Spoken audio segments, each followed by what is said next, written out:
أعوذ بالله من الشيطان الرجيم. بسم الله الرحمن الرحيم.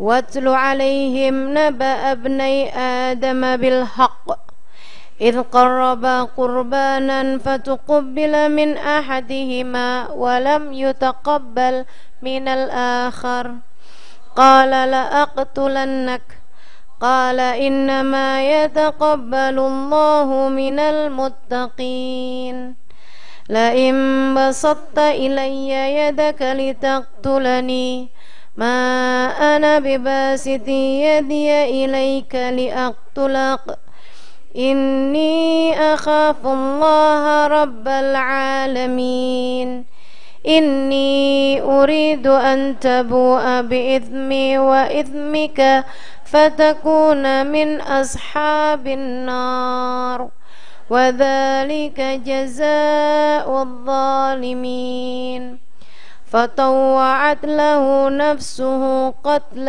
أخيه فقتله فأصبح من الخاسرين فبعث الله غرابا يبحث في الأرض ليريه كيف يواري سوءة أخيه قال يا ويلتى أعجزت أن أكون مثل هذا الغراب فأواري سوءة أخي فأصبح من النادمين صدق الله العظيم.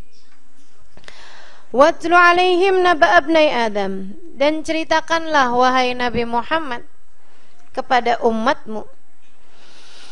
Watlu alaihim, sampaikanlah kepada mereka wahai Muhammad, alaihim watlu alaihim, sampaikanlah olehmu kepada mereka umatmu wahai Nabi Muhammad. Naba abnai Adam, naba kisah ibnai, dua anak Adam, Nabi Allah Adam, bil haqqi, dengan benar. Idh qarraba kurbanan, ketika keduanya melangsungkan kurban. Fatuqubila min ahadihima, diterima dari salah satunya. Walam yutaqabbal, dan tidak diterima minal akhar, yang satunya lagi. Qala la'aqtulannak, qala, yang satu nih berkata kepada yang satunya, la'aqtulannak, aku akan membunuhmu, sungguh aku akan membunuhmu. Pakai nun taukid ya, sungguh aku akan membunuhmu. Qala, yang satu bilang, innama yataqabbalullah minal muttaqin, sesungguhnya Allah Maha menerima kurban hanya dari orang-orang yang bertakwa. La in basatta ilayya yadaka litaqtulani, kalau kamu mengulurkan tanganmu padaku, litaqtulani, untuk membunuh aku, ma ana bibasitin yadiya ilaika liaqtulak, ma ana, aku tidak akan, bibasitin yadiya, mengulurkan yadia, tanganku, ilaika, kepadamu, liaqtulak, untuk membunuhmu. Kalau kamu mau bunuh saya silakan, saya nggak akan balas. Inni akhafullah rabbal alamin. Apa alasannya? Inni akhafullah, sebab aku takut kepada Allah, rabbal alamin, penguasa alam semesta. Inni uridu an tabu'a bi ithmi wa ithmika fatakuna min ashabin nar.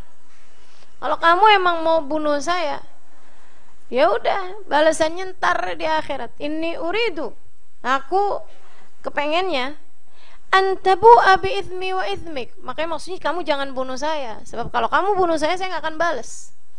Saya nggak akan balas, sebab saya hanya akan melakukan antabu abi ithmi wa ithmik, kamu bawa bi ithmi, dosa saya, wa ithmika, dan dosa kamu, fatakuna min ashabin nar, sehingga kamu menjadi salah satu penghuni neraka.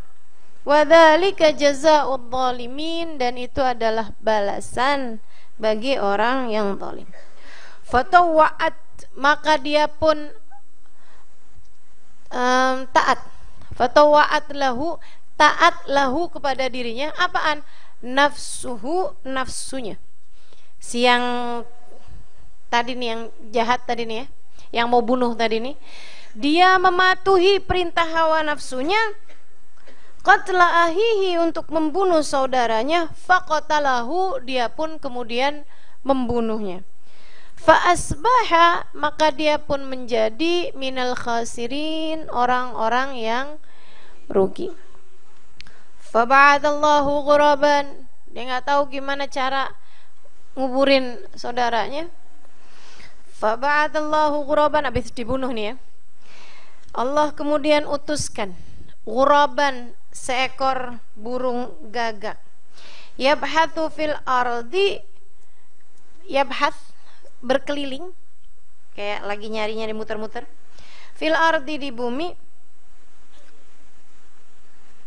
liyuriyahu, untuk menunjukkan kepada orang tadi ini, kaifa yuwari sau'ata akhi, bagaimana menutupi jenazah saudaranya.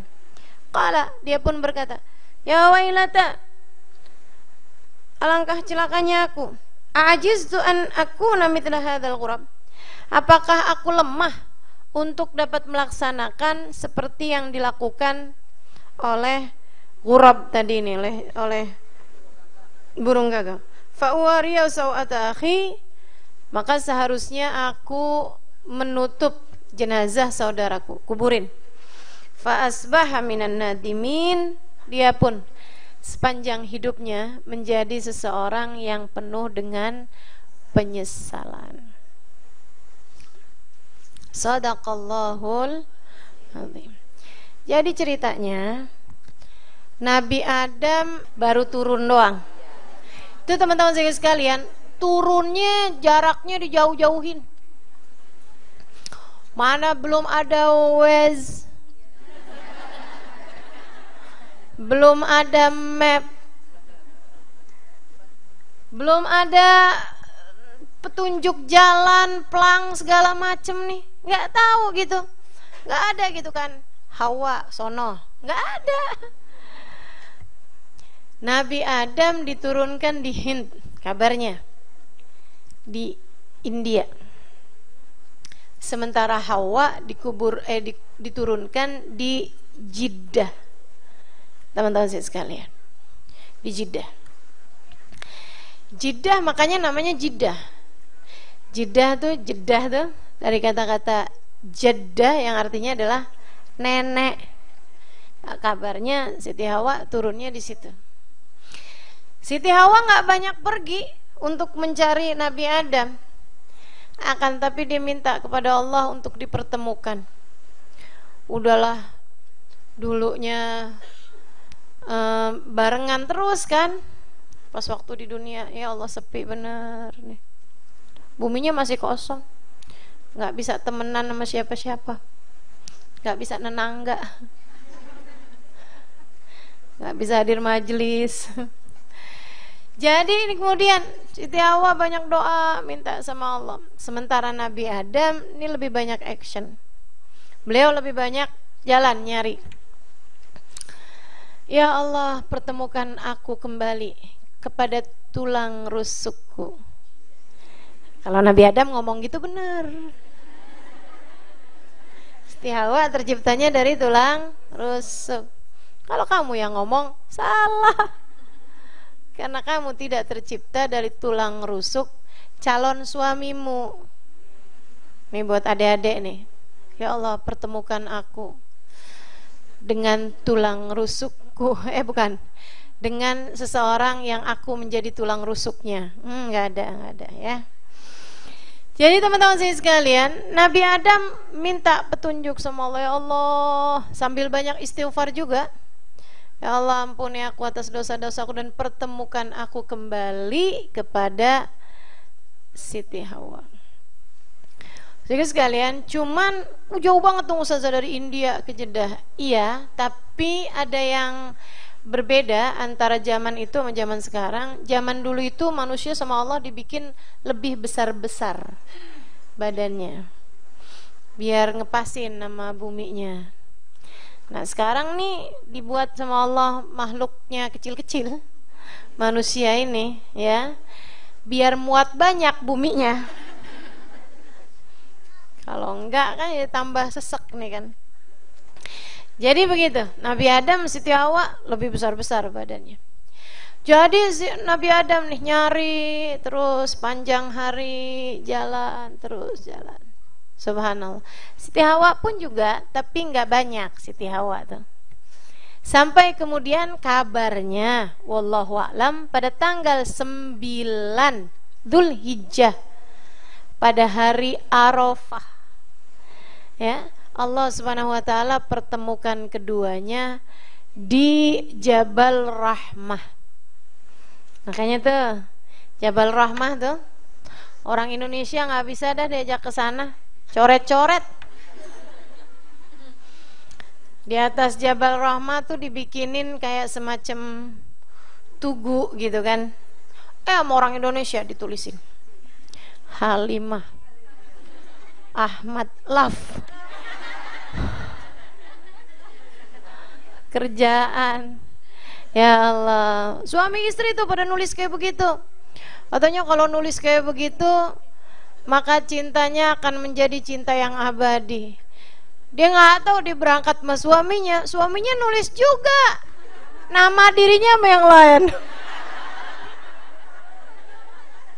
Ngenes, dah mendingan nggak usah.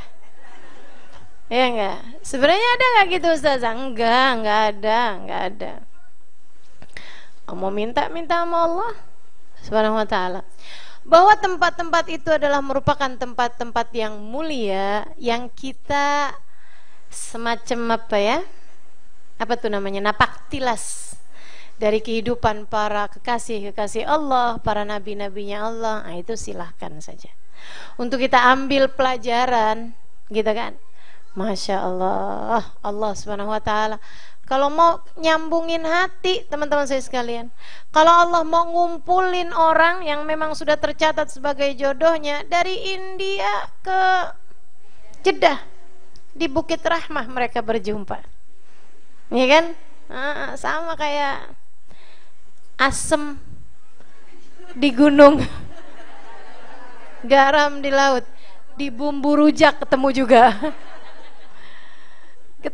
Ketemu tenang aja, dah nggak usah pakai pacaran, adik-adik, tenang aja. Kalau yang udah catet bakalan jadi jodohmu, ketemu juga. Siapa yang mempertemukan?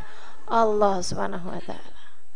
Jadi gimana? Soalnya Ustazah gini nih Ustazah, saya pernah baca nih katanya kayak gini nih, jodoh di tangan Tuhan. Tapi kalau udah sampai 30-an tahun nggak ketemu, Tuhan angkat tangan. Ada tuh yang ngomong begitu. Ya Allah, nggak percaya amat ya. Imanmu teman-teman saya sekalian naikkan. Nggak usah ada ketakutan, nggak usah ada pemikiran. Kalau kamu mau, insya Allah Allah ketemukan juga. Nggak usah khawatir, nggak usah takut. Kalau ada jodohmu, insya Allah ketemu juga. Ustazah, kalau orang nggak ada jodohnya, ya mungkin calon suaminya udah meninggal. Jadi kalian ketemu nanti di surga. Lah amin.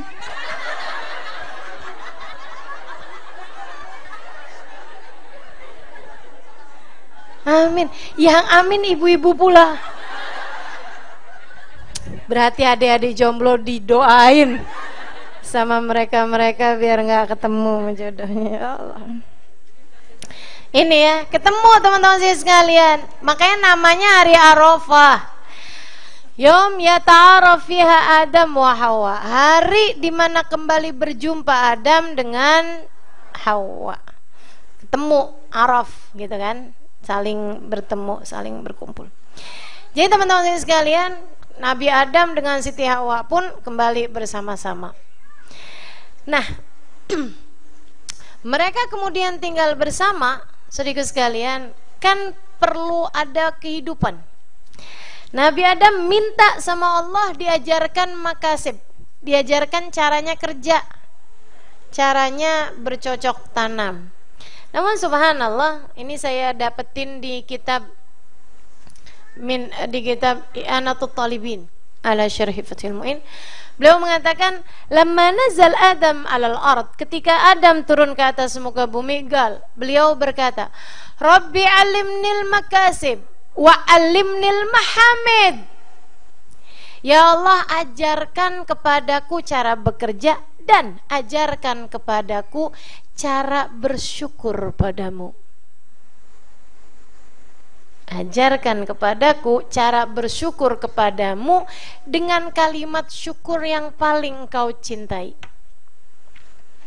Allah Subhanahu wa taala mengijabah doanya Nabi Adam. Nabi Adam pun diajarin caranya bercocok tanam, caranya beternak, caranya bekerja lah, melakukan pekerjaan-pekerjaan, bangun rumah tuh gimana modelnya, membuat kehidupan menjadi lebih mudah lah, begitu ya. Itu bagaimana caranya. Allah ajarkan kepadanya bagaimana cara menghidupkan api sebagai sarana untuk bisa memasak dan lain sebagainya. Teman-teman saya sekalian, Nabi Adam diajarkan itu oleh Allah Subhanahu wa taala al-makasib, cara untuk bekerja, menghasilkan makanan-makanan, menghasilkan penghidupan bagi mereka untuk Nabi Adam bisa memberikan nafkah makanan kepada Siti Hawa dan keluarga mereka. Karena habis itu Siti Hawa sering melahirkan. Ya. Teman-teman sekalian saya muliakan. Nah, Nabi Adam ini Allah Subhanahu wa taala ijabah doanya seperti yang tadi saya sampaikan, diajarkan cara kerja dan diijabah juga diajarkan oleh Allah cara berterima kasih dengan seindah-indah ucapan terima kasih yang paling disukai oleh Allah Subhanahu wa taala. Apa kata Allah? Ya Adam, qul. Wahai Adam, ucapkanlah. Ini adalah ucapan terima kasih yang paling Allah sukai. Apa itu? Qul alhamdulillahi hamdan yuwafi ni'amahu wa yukafi'u mazidah. Nah, itu adalah seindah-indah kalimat pujian yang paling dicinta oleh Allah Subhanahu wa taala, paling disuka oleh Allah Subhanahu wa taala. Makanya banyak kita baca itu ya, sering kita dengar ya, karena itu memang afdol siyaghil hamd. Sebaik-baik kalimat pujian adalah kalimat tersebut. Apa artinya? Alhamdulillah, ya Allah, terima kasih ya Allah, hamdan, aku berterima kasih padamu ya Allah dengan sebuah ungkapan terima kasih, yuafi ni'amahu, yang bisa sebanding sama nikmat yang kau berikan padaku, wa yukafi'u mazidah, bahkan kalau bisa yang lebih banyak daripada kenikmatan yang telah engkau berikan padaku. Yukafi'u mazidan, dan mengandung kelebihannya. Maksudnya habisnya terima kasihnya nih yang setara sama nikmat yang Allah Subhanahu wa taala berikan, kalau bisa malahan lebih tinggi daripada nikmat yang telah Allah Subhanahu wa taala berikan. Itu adalah afdal siyaghil hamd. Sebaik-baik kalimat ucapan alhamdulillah adalah dengan berkata alhamdulillahi hamdan yuwafi ni'amahu wa yukafi'u mazidah. Gitu teman-teman saya sekalian. Jadi Nabi Adam itu tuh baca itu. Tentu saja selain daripada itu, Nabi Adam juga udah alhamdulillahi hamdan yuwafi ni'amahu wa yukafi'u mazidah. Kayak sering dengar juga kan? Di mana sering dengar? Di khutbah. Kalau orang khutbah sering pakai itu ya. Doa juga kan sering pakai itu ya, depannya doa, karena itu memang afdal siyaghil hamd, sebaik-baik ungkapan hamdalah. Teman-teman sekalian, kemudian ada juga seperti yang pernah saya sampaikan kalau salah di bulan yang lalu, bahwa Nabi Adam ketika diturunkan ke atas muka bumi beristighfar. Istighfarnya subhanaka rabbi inni dhalamtu nafsi. Illam taghfir lana wa tarhamna lanakunanna min Rabbana zalamna anfusana wa illam taghfir lana wa tarhamna nanna minal khasirin. Rabbana zalamna anfusana, ya Allah, aku telah berbuat zalim, kami telah berbuat zalim, aku dan Hawa telah berbuat zalim anfusana kepada diri-diri kami. Wa illam taghfir lana, jika engkau tidak ampuni kami, wa tarhamna, engkau tidak sayangi kami, lanakunanna minal khasirin. Jadi teman-teman saya sekalian, nih ya, Nabi Adam sama Siti Hawa, sama setan, sama-sama bikin salah, cuman yang ngebedain perasaan sesudahnya. Maka nih, kullukum khata'un, kata Nabi Muhammad SAW, semua dari kalian sebagai manusia khata'un, adalah pelaku-pelaku dosa. Ada nggak di sini yang nggak pernah berbuat dosa? Nggak ada kan? Jadi sekalian, ada nggak di sini yang dosanya kurang? Gua kurang dikit dah kayaknya. Ada? Nggak ada. Semua dari kita mengaku berbuat dosa, pernah berbuat dosa, dan masih terjebak dalam perbuatan-perbuatan dosa. Udah tobat bolak-balik, ya Allah nggak mau ngomongin orang lagi, nggak mau ngomongin orang lagi. Saya takut kayak si itu, ya Allah, sama juga ngomongin orang. Sehingga sekalian, kita sering kali bertaubat dari berbuat dosa, tapi kemudian mengerjakan lagi perbuatan dosa itu. Tapi kamu harus mengikuti jejaknya Nabi Adam, sebab semua dari kita pendosa. Yang membedakan adalah bagaimana perasaanmu sesudah berbuat dosa.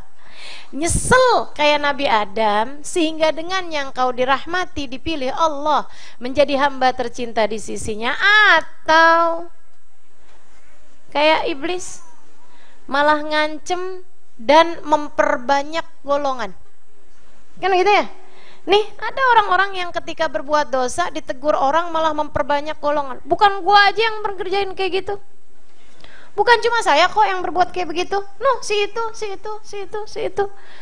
Kayak iblis nih. La ughwiyannahum ajma'in, kata iblis. Aku akan menyesatkan semua anak Adam. Jadi iblis juga tahu kalau Adam ini memang diciptakan bukan untuk di surga.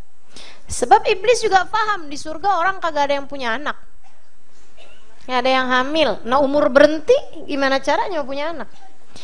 Jadi saudaraku sekalian, ketika turun di atas muka bumi, nah itu Nabi Adam mengakui dosanya, sementara iblis tidak mengakui dosanya. Sejarah itu selalu berulang. Kita perhatikan setiap orang, semua berbuat dosa.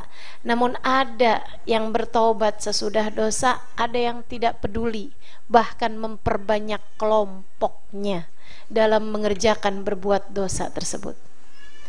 Ini yang menjadikan orang, ada yang jadi kelompoknya Nabi Adam, jadi hamba yang tercinta di sisi Allah. Ada yang menjadi kelompoknya iblis dan menjadi pasukan-pasukan setan, naudzubillah min dzalik. Gitu. Mudah-mudahan Allah lindungin kita. Amin ya rabbal alamin. Mudah-mudahan setiap kali habis berbuat dosa kita menyesalinya dan Allah menerima taubat kita insyaallah. Amin ya rabbal alamin. Akui aja dulu kalau itu dosa gitu. Jangan cari-cari pembenaran. Jangan cari-cari pembenaran.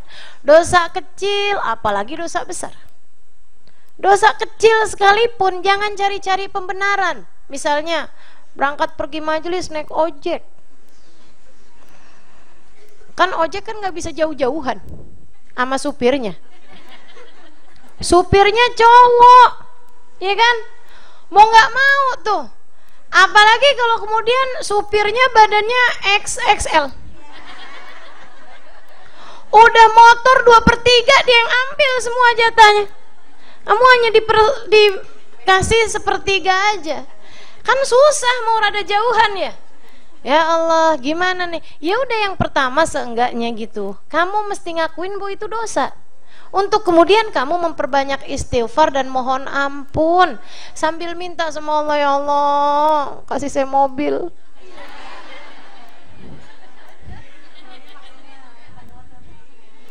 Nggak minta motor aja Ustazah. Ya, gimana ya? Kalau minta kan katanya mesti yang bagus. Ini sekalian. Jadi gitu saudaraku sekalian, akui dulu kalau itu dosa gitu. Sebab kalau nggak mau diakuin bahwa itu dosa, nyari-nyari pembenaran, akhirnya kita bergerak dari satu kesalahan menuju kepada kesalahan yang lain. Abisnya gimana ya Ustazah, emang kalau nggak naik ojek nggak nyampe. Itu dia makanya yang saya bilang, akui kalau itu dosa, banyakin istighfar, dan seperti yang sering saya sampaikan, diminimalkan kesalahannya dengan taruh sesuatu, tas, kulkas di situ ya, gitu. Jadi ini tinggallah Nabi Adam bersama Siti Hawa. Lama-lama Hawa hamil, punya anak lah, kembar laki perempuan,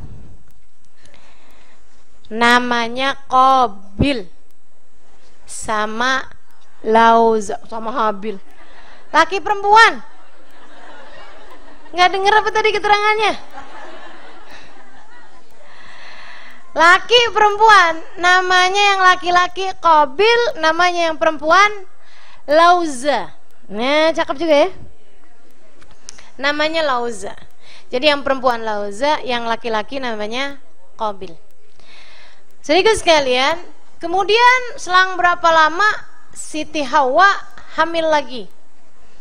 Lahirlah anak kembar juga, laki perempuan. Kasih nama Habil sama Iklimah. Namanya Iklimah nih. Ya, dua ini. Dua kembar. Nah, zaman itu teman-teman saya sekalian, itu aturannya nggak mungkin dong kakak adik nggak boleh kawin. Lah semua anak kan, semua manusia yang waktu itu ada semuanya kakak adik, betul nggak? Orang Siti Hawa nggak punya saudara, Nabi Adam nggak punya saudara, artinya kan si Qabil, Habil, Lauza, Iklimah kagak punya sepupuan, nggak punya sepupu, apalagi tetangga, apalagi teman sekampus, nggak punya. Jadi saudaraku sekalian, emang baru ada segitu-gitunya orang, makanya syariat tuh menyesuaikan. Lah orang zaman sekarang udah banyak, makanya sama Allah dikasih aturan, kagak boleh kawin sama saudara sendiri, gitu ya. Boleh kawinnya sama siapa? Sama sepupu boleh dah, tapi nggak bagus juga, kurang bagus.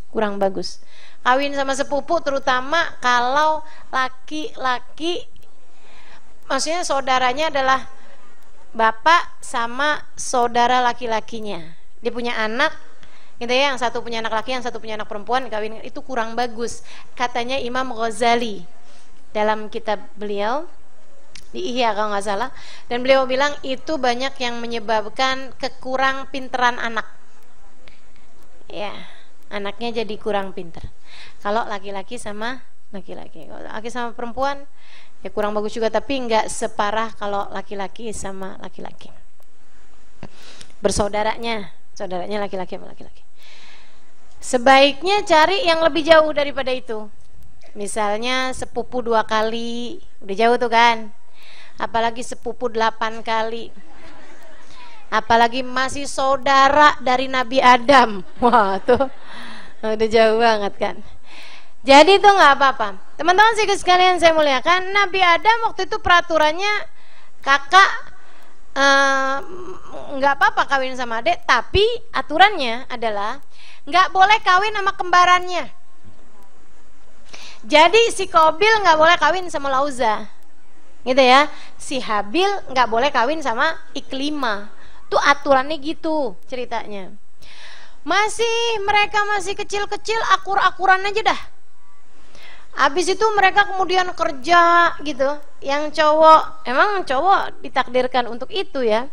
Jadi nih si Qabil nih teman-teman saya sekalian, kerjalah dia jadi petani, nerusin usaha bapaknya dalam urusan bercocok tanam. Sementara si Habil teman-teman saya sekalian bekerja sebagai peternak gitu. Jadi ada kambing diternakin, ada ayam, ada sapi, kayak gitu loh. Akur-akur dulunya, nggak kenapa-napa, nggak ada apa-apa. sampai waktunya kawin. Waktunya kawin, Nabi Adam bilang, manggil tuh si anak-anak itu, udah umur-umur. Saya nggak ngerti umur kawin zaman itu umur berapa. Karena bisa beda-beda teman-teman saya sekalian. Zamannya Nabi Musa aja, umur orang 60 tahun itu masih lagi seger-segernya. Masih lagi lucu-lucunya. 60 tahun. Sekarang juga balik lucu lagi. Kayak waktu Nabi Musa lihat ada seorang perempuan nangisin jenazah, Nabi Musa nanya gitu kan, anakmu, ya Nabi Musa lagi sehat-sehatnya, lagi seger-segernya, dia meninggal dunia umur berapa? 60 tahun. Kata Nabi Musa, saya di zaman, ibu akan datang satu masa di mana orang umur 60 tahun emang udah pantas mati. Zaman kita nih umur 60 tahun, 70 tahun emang udah pantas mati. A'mar ummati ma baina sittin wa sab'in. Umur umatku antara 60 ke 70 tahun. 60-70 tahun. Orang meninggal rata-rata di umur segitu. Kalau kurang dari itu orang bilangnya mati muda. Kurang dari 60 tahun. Kalau lebih daripada 70 tahun, apalagi sampai 8 tahun, orang sebutnya berumur panjang. Saya nggak mau bilang nggak mati-mati, nggak gitu ya. Orang sebutnya umur panjang. Akhirnya kemudian katanya si perempuan tersebut begitu dibilang kayak gitu, jadi akan datang satu masa di mana umurnya orang tuh emang antara 60-70 tahun. Katanya si ibu itu gini nih, dengerin ya, terutama ada yang belum pernah kawin, yang belum kawin. Ibu itu ngomong kayak gini nih, wah pasti tuh umat kagak ada yang keburu kawin ya. Orang cuma 60-70 tahun, singkat bener umurnya.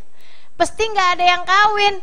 Saya kalau hidup di zaman tersebut, saya akan bikin sebuah rumah kecil. Bahkan bukan rumah, saya akan bernaung di bawah sebuah pohon.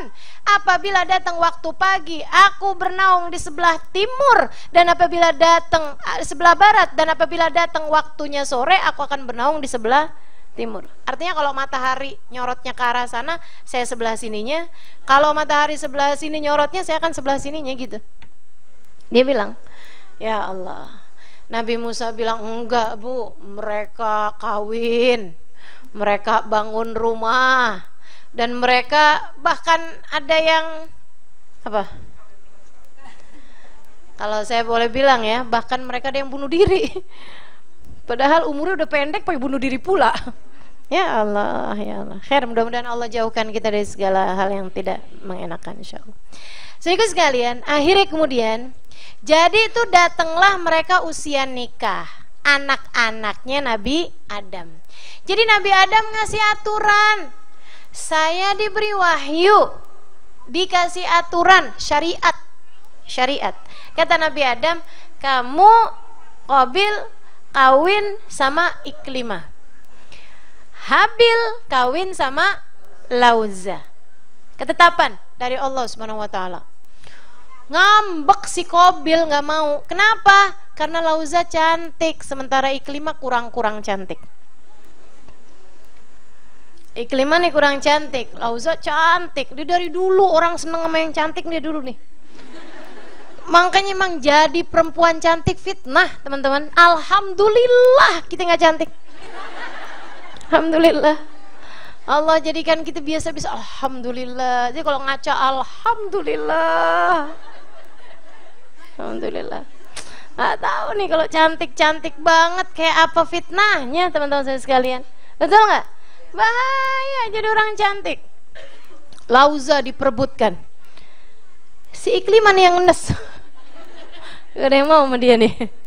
Ya Allah, ya Allah. Jadi para adik-adik yang umur berapa belum nikah, kamu senasib sama Iklimah. Sehingga sekalian, jadilah akhirnya kemudian si Qabil protes. Gak bisa gitu dong ya. Nih ayah nih kayaknya nih atur-atur sendiri aja dah. Kayaknya nih ayah nih emang punya kebencian sama saya. Jadi akhirnya saya nggak boleh kawin dah sama kembaran saya sendiri. Nih aturan jangan-jangan bukan dari Allah nih. Ayah aja nih yang bikin nih kayak begini. Saudara sekalian, Nabi itu, Nabi Muhammad, atau seperti yang tadi saya sampaikan, sejarah selalu terulang. Ya, dari Nabi Adam sampai zaman sekarang, Nabi Muhammad setiap kali bikin aturan, ada aja orang yang bilang, ini aturan jangan-jangan nih bukan dari Allah. Terutama orang-orang munafik yang Islamnya cuman karena ya gitu deh, ikut-ikutan aja gitu kan ya, yang sebenarnya dalam hatinya nggak punya rasa cinta dan iman pada Allah SWT dan Rasulnya, suka kayak gitu. Ini jangan-jangan nih bukan dari Nabi Muhammad nih, dan kemudian mereka bawa-bawa omongan gitu, suka kayak gitu. Dari zaman dulu sampai zaman sekarang ada aja orang kayak begitu. Makanya kalau ngelihat ada orang modelnya kayak gitu, nggak usah aneh. Kamu kalau banyak baca Al-Quran, kamu kalau banyak tahu cerita kisah-kisah yang terdahulu, kamu akan tahu betapa tilkal ayyam nudawiluha bainan nas. Hari itu hanyalah hari yang diputer-puterin di antara manusia. Nggak ada yang baru, nggak ada yang baru. Semuanya udah pernah terjadi sebelum kamu. Udah pernah semuanya. Apaan? Pemimpin yang diperebutkan, kepemimpinan yang diperebutkan, udah pernah. Orang yang saling hasut sama satu sama lain, udah pernah. Orang yang berkhianat kepada bangsanya, kepada keluarganya, udah pernah. Semuanya udah pernah. Udah pernah semuanya teman-teman saya sekalian. Jadi nggak ada yang baru sebenarnya. Udah semua lewat. Termasuk juga orang yang protes sama syariat agama dengan menyatakan bahwa kayaknya ini udah nggak pantas loh dipakai di zaman sekarang. Zamannya Nabi sih memang orang perempuan tuh mesti yang tutup-tutupan semuanya. Karena mohon maaf, zaman dulu tuh nafsunya orang gede-gede. Zaman sekarang nih laki-laki jangan katanya ngelihat perempuan, rambut perempuan, baju perempuan atau betis perempuan. Ya ampun, ngelihat perempuan telanjang aja udah kagak ada nafsu-nafsunya. Saudara sekalian yang saya muliakan, nah ini nih ada gitu orang-orang yang mencari-cari alasan untuk tidak melaksanakan sebuah syariat, yang kemudian mencari pembenaran-pembenaran atas pikirannya sendiri. Kayak si Qabil. Ayah, nih kayaknya ayah bikin-bikin aja dah. Bikin-bikin apaan? Nih aturan kayaknya dari ayah sendiri dah. Ayah nggak seneng emang sama saya. Dari kapan waktu, ingat nggak yang ayah punya inian yang dikasih cuman si Habil, saya nggak dikasih. Ayah, kenapa saya mesti kawin sama Iklimah ya? Saya kan pengennya kawin sama Lauza. Tanya dia sama Lauzanya, mau kawin sama saya apa sama Qabil? Sama Habil. Sehingga sekalian saya muliakan. Nah, sebagai seorang nabi, Nabi Adam jelas mengerti bagaimana harus membuktikan bahwa itu datangnya dari Allah. Nabi Adam bilang, yaudah gini aja deh, gini deh, kalian siapkan persembahan kalian. Siapa yang persembahannya diterima sama Allah, dia yang diizinkan sama Allah untuk kawin sama Lauza. Gitu. Ini kan yang diperebutkan Lauza nih. Ayo gini deh, kalian bikin persembahan gitu. Nah, nanti biar persembahannya dilihat sama Allah mana yang Allah SWT inginkan untuk diterima di sisinya. Diterimanya dengan cara apa ya? Nanti akan ada api mengambil persembahan tersebut sehingga hilang. Yang diterima sama Allah tuh bakalannya hilang. Taruh di atas bukit ini, disampaikan sama Nabi Adam iniannya gitu, tempat TKP-nya tuh disiapin sama Nabi Adam. Jadi sekalian, di waktu yang telah disepakati oleh keduanya, oleh Qabil sama Habil, nggak ada siapa-siapa, mereka berdua doang di atas bukit yang telah ditentukan oleh Nabi Adam. Keduanya kemudian membawa persembahan mereka. Sebagai seorang petani, dia bawa gandum. Sebagai seorang peternak, dia membawa domba. Si Habil bawa domba, Qabil bawa gandum. Ibu sekalian, kemudian keduanya berdoa, minta pada Allah Subhanahu wa taala, ya Allah, terimalah kurbanku. Saudara sekalian, enggak lama sesudah mereka berdoa seperti itu, datanglah api kemudian menyambar domba tersebut, dibawa naik ke atas langit. Kabarnya domba inilah yang dikembalikan oleh Allah Subhanahu wa taala ke atas muka bumi kembali di hari ketika Nabi Ibrahim menyembelih Nabi Ismail. Balikin lagi. Karena bukan penghuni surga, jadi mesti balik lagi ke bumi. Penghuni bumi mesti balik lagi ke bumi, yaitu si domba ini tadi. Kabarnya wallahu a'lam. Jadi saudaraku sekalian, ada api nih, zzz, diambil naik ke atas, itu kan, hilang kemudian. Katanya si Qabil, wah nggak bisa nih, kenapa bisa domba nih yang diterima nih? Tuhan nggak adil. Nah, sekarang dia nyalahin Tuhan pula. Tuhan nggak adil, Allah nggak adil. Katanya si Habil, innama yataqabbalullah minal muttaqin. Allah akan menerima kurban dari orang-orang yang bertakwa, yang punya rasa takut kepada Allah Subhanahu wa taala, yang punya hubungan sama Allah Subhanahu wa taala. Qabil tetap nggak terima. Dia bilang, wah nggak bisa kayak begini nih. La'aqtulanak, saya akan bunuh kamu wahai Qabil. Wahai Habil, saya akan bunuh kamu. Katanya si Qabil, saya bunuh kamu nih. Sekarang nih udah kesel banget. Si Habil bilang, la in basatta ilayya yadaka litaqtulani ma ana bibasiti yadi ilayka liaqtulak. Sabar bro. Kamu jangan jadikan ini sebagai pertengkaran. Kamu mau bunuh saya sekalipun, saya nggak akan lawan. Tapi ayolah, gitu loh. Maksudnya berpikirlah dengan jernih. Kamu jangan bunuh, jangan bunuh. Sebab kamu mau berbuat apapun kepada saya nggak akan lawan. Saya nggak akan lawan. Kalau kamu mau bunuh saya, ya terserah kamu. Saya nggak akan berbuat seperti itu. Ini ngajarin kita teman-teman saya sekalian. Kalau ada orang mau berbuat jahat sama kita, biarin dia aja. Kita jangan. Ilmunya Habil nih, bener nih. Ilmunya Habil nih. La in basatta ilayya litaqtulani ma ana bibasiti yadi ilayka liaqtulak. Kamu mau berbuat seperti itu, mau bunuh saya, silakan. Saya nggak akan berbuat hal yang sama kepadamu. Alasannya kenapa? Inni akhafullah rabbal alamin. Karena aku takut kepada Allah, Tuhan penguasa alam semesta. Karena Habil faham, seperti mana sebenarnya Qabil juga faham, sesudah kehidupan dunia akan ada kehidupan akhirat, yang mana kita semuanya akan dihisab dari atas apa yang kita perbuat. Karenanya ada orang mau berbuat jahat sama kita, ya udah biarin dia aja, kita jangan. La in basatta ilayya yadaka litaqtulani ma ana bibasiti yadi ilayka liaqtulak. Inni akhafullah rabbal alamin. Kamu mau ghibahin saya, ya udah terserah. Saya mah nggak akan berbuat kayak gitu. Kamu mau bohong sama saya, terserah kamu. Saya mah nggak akan berbuat seperti itu. Kamu mau jahatin saya, silakan aja. Saya nggak akan berbuat seperti itu. Kamu ngata-ngatain saya, biarin aja. Saya nggak akan berbuat seperti itu kepada kamu. Sebabnya inni akhafullah rabbal alamin. Sebab aku hamba Allah. Aku nanti di hari akhirat ditanya sama Allah. Aku takut nggak selamat di hari akhirat. Maka orang mau berbuat apapun kepadaku, aku tidak peduli. Yang penting aku tidak akan berbuat jahat kepada siapapun. Aku tidak akan berbuat zalim kepada siapapun. Jadi dari zaman dulu sampai sekarang nih, si Qabil masih Habil nih masih ada aja sampai sekarang nih. Si Qabil nih masih ada aja nih. Yang kepengennya buat jahat aja sama orang. Nah, kita kalau digituin sama orang, kita harus jadi Habil. Kalau kamu mau jahatin saya, udah biarin.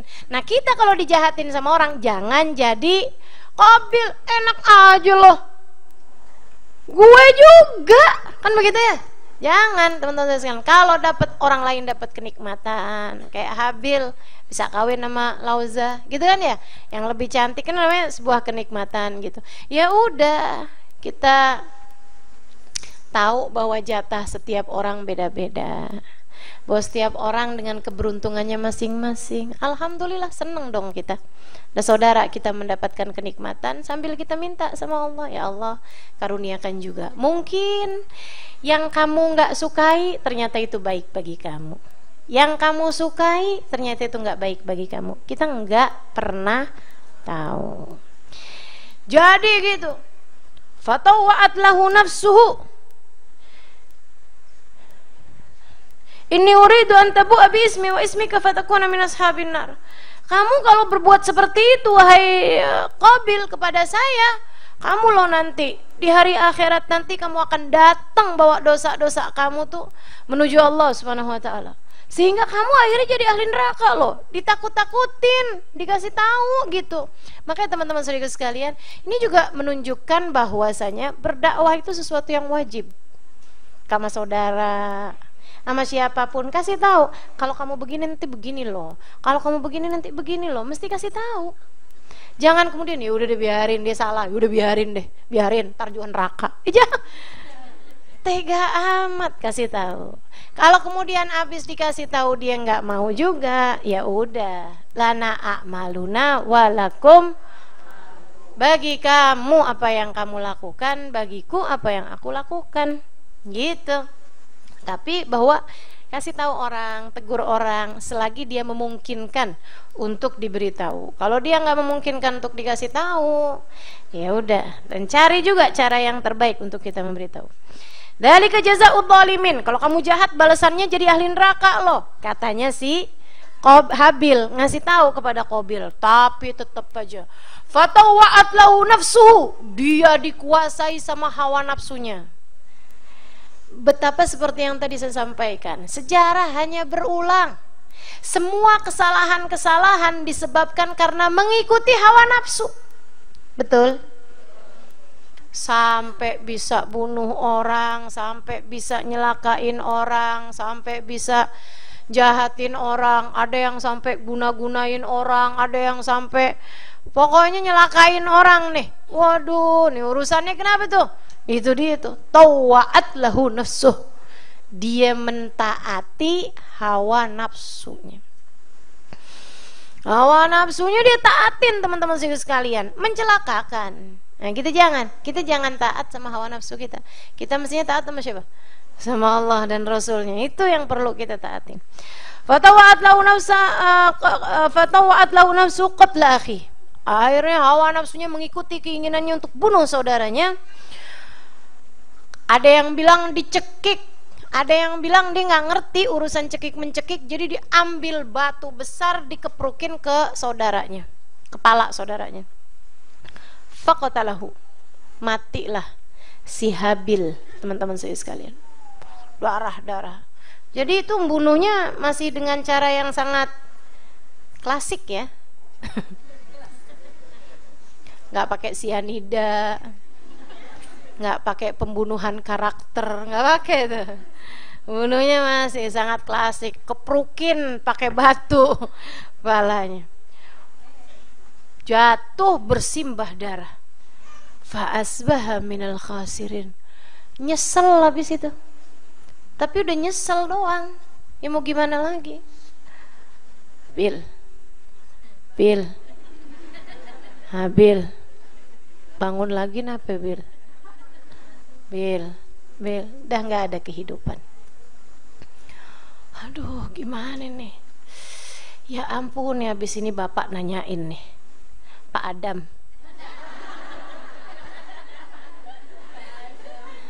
ntar kalau ibu nanyain nih, Bu Hawa, gimana nih? Waduh, pusing deh dia nih.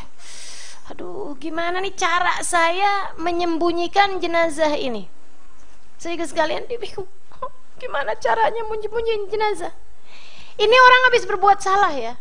Tapi subhanallah, bahkan kepada orang-orang yang berbuat salah, Allah tuh masih ngajarin. Fabahatallahu lahu ghuraban yabhathu fil ard liyariyahu kaifa yuwari sawata akhi. Allah kemudian utuskan dua gagak, beranteman tuh gagak, habis jalan berdua, ada dua gagak nih, sampai kemudian di depannya si Qabil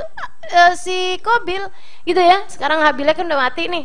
Si Qabil yang berada di depan jenazahnya si Habil, dua gagak ini beranteman, cucuk-cucukan, sampai yang satu mati. Habis yang satu mati, kemudian yang satu tuh gali tanah. Habis gali tanah, ditaruhnya jenazah si Gagak satunya, ditutupin kemudian. Dia bilang, dapat ide saya. Oke, saya juga bisa ngerjainnya. Dia pun kemudian menggali tanah, liyuriyahu kaifa sawata yuwari sawata akhi ya. Dia pun kemudian gali tanah sambil bilang, ya wailata ajiz tuan aku namit hadal ghurab fa uwari sawata akhi. Saya kalau gitu mau ngerjain juga yang dikerjain si Gagak itu. Dia pun kemudian menggali tanah dan menutupi jenazah saudaranya. Wa asbaha fa asbaha minan nadimin. Tapi teman-teman sekalian, dosa yang sudah dilakukan akan membuatnya terus dikejar sama dosa, terus dikejar sama dosa sepanjang hidup. Fa asbaha minan nadimin. Dia terus menjadi orang-orang yang menyesal. Nabi cerita, Qabil adalah pembunuh pertama, pembunuh saudaranya. Sebelum itu nggak ada orang bunuh-bunuhan. Orang pertama dia kok, generasi kedua kan ya. Dia bilang, kata Nabi Muhammad nih, Muhammad cerita, sejak saat itu tiap kali ada pembunuhan, maka Qabil ikut serta menanggung dosanya. Fa innahu sannal qatl, karena dialah yang telah mensunnahkan, membuat jalan hidup, yaitu dengan cara membunuh orang. Makanya kamu jangan pernah menjadi pelopor keburukan-keburukan. Setiap kali ada orang ikut keburukan-keburukan tersebut, ya udah tuh, terus aja tuh. Selama itu pula dosa akan mengalir kepadamu, naudzubillah. Sebaliknya, man sanna sunnatan hasanatan, siapa yang menjadi pelopor sebuah kebaikan, maka selagi kebaikan tersebut dilakukan sama orang, maka dia akan mendapatkan serta balasan kebaikan tersebut. Mudah-mudahan kita bisa menjadi orang-orang baik yang mengikuti orang-orang baik dan menjadi pelopor dari kebaikan-kebaikan, insya Allah. Amin ya rabbal alamin.